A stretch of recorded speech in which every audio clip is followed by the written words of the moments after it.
Zack Snyder set out to build a whole new universe with Rebel Moon, which is fleshed out through flashbacks and history lessons throughout the movies and tie-in comics. If you need the full lowdown fast, we've got you.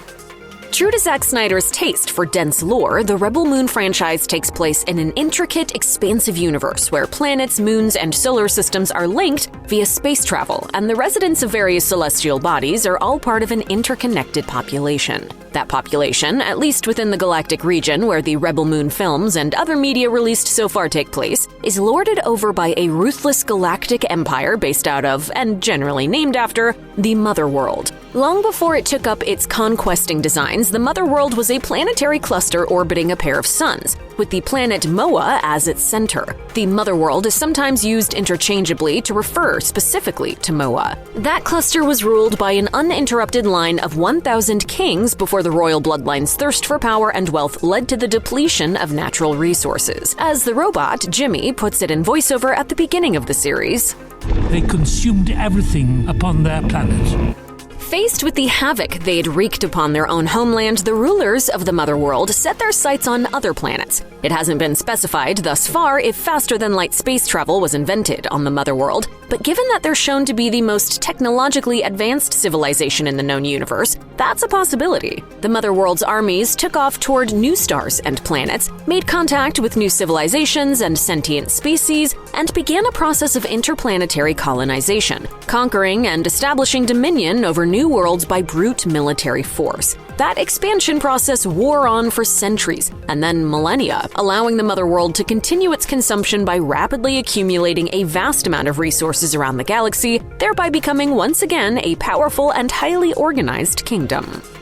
The forces of the Motherworld conquered virtually every reachable civilization in their region of the galaxy, unifying them into a single empire known as the Imperium. The Imperium's domain, called the Realm, became a sprawling interstellar web of pain, destruction, exploitation, slavery, and genocide, with one settlement after another being forced to capitulate to the new order. Past a certain point, it was simply assumed that everyone within the Realm's perimeter was a subject of the Imperium. This state of affairs was enabled by the ongoing stability of the royal bloodline. After the beginning of the interstellar expansion, the same lineage of kings continued to rule the Motherworld, and by extension, the growing realm, for hundreds more generations, adding up to 1,886 total reigns by the time King Athander was crowned.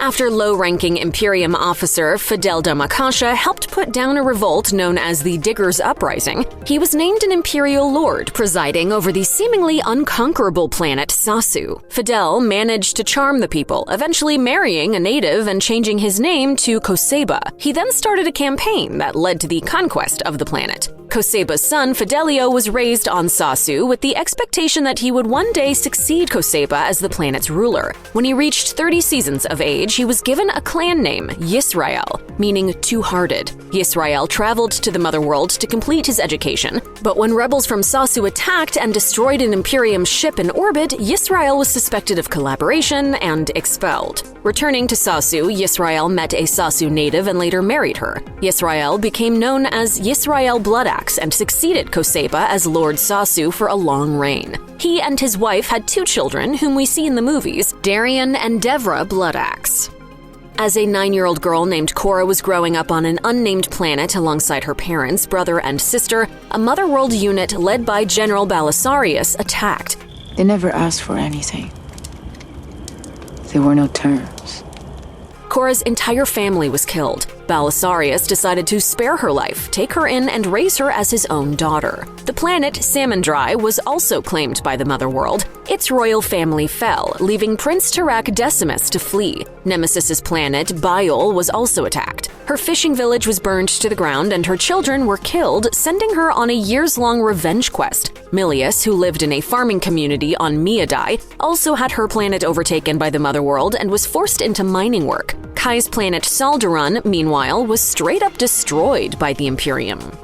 After being adopted by Balisarius, Kora was given a new name, Arthalaeus. Balisarius personally raised her in his dreadnought, and she grew to view him as her father. She eventually entered the Imperium's military academy, graduating at the age of 18. She became the youngest officer in Imperium history to be named a field commander, and she went on to lead campaigns of her own, successfully conquering several planets. With some help from Balisarius, she was eventually appointed to the role of an official bodyguard to the Motherworld royal family. Specifically, she was named the personal protector of Princess Issa, who was named for an ancient queen. Arthelaus shadowed Issa at all times. She witnessed seemingly inexplicable events, all pointing to the possibility that the princess could indeed be the redeemer of myth.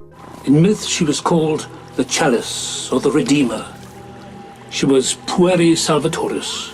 Inspired by his daughter's immense capacity for love and compassion, King Athander reconsidered the Imperium's millennia-long expansionist policy and vowed to transition into a new era of peace in the realm.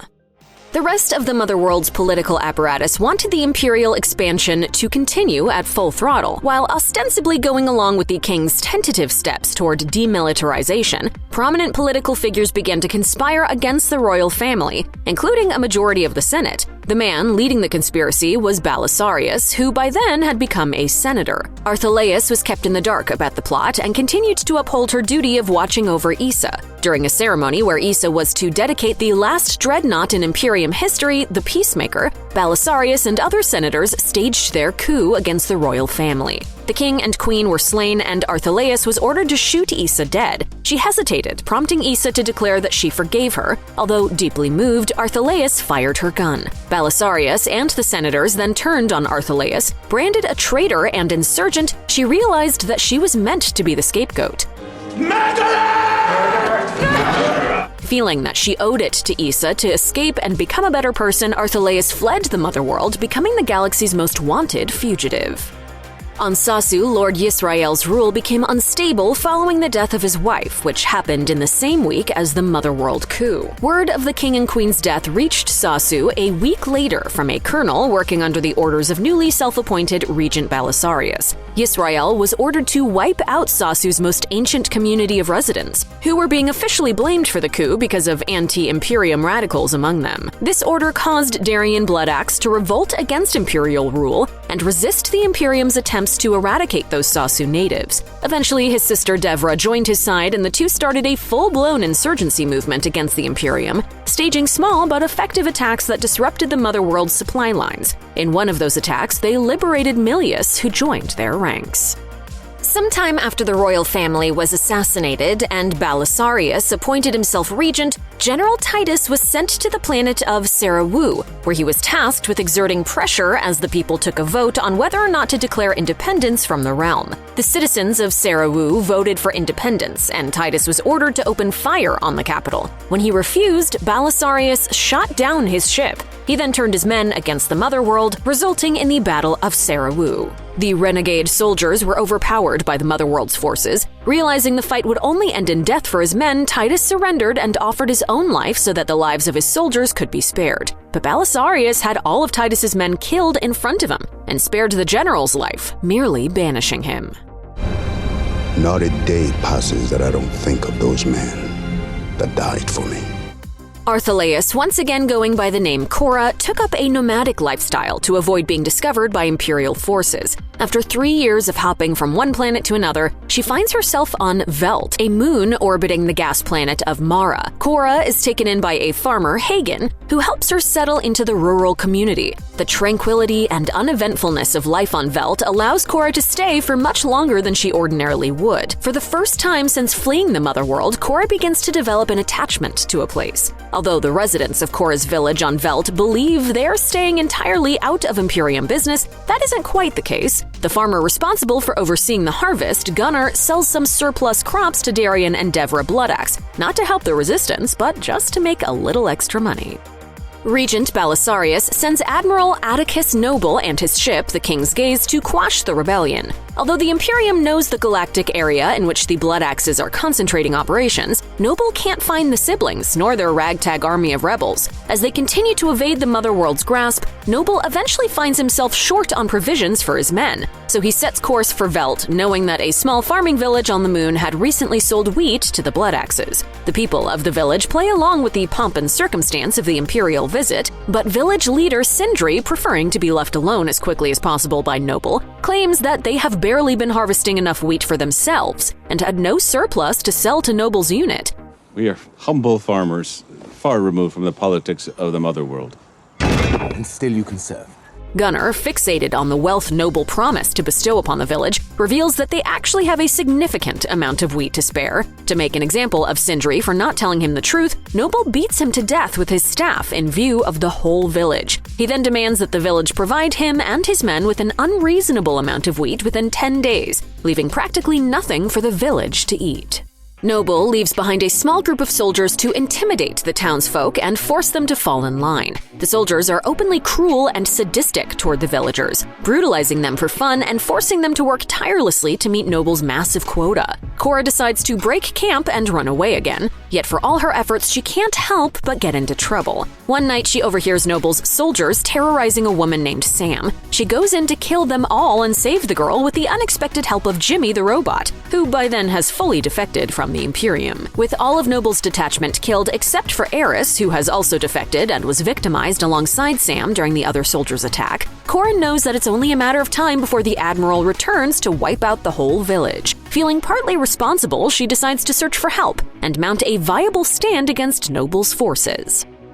Knowing that General Titus has fallen from grace, Kora's first idea is to track him down, assemble an army for him, and ask him to lead the impending resistance effort. Kora teams up with Gunnar to try to make that happen. Their first lead, the contact who linked Gunnar to the Bloodaxe siblings, brings Kora and Gunnar to the port city of Providence. There, they meet Kai, a mercenary, who agrees to fly them to Titus to recruit other fighters, including Tarak and Nemesis. Finally, they reach the moon Pollux, where Titus has been spending his post-exile years drinking himself numb and fighting in gladiator matches. He initially refuses to help, but his mind is changed by the promise of revenge against the Imperium.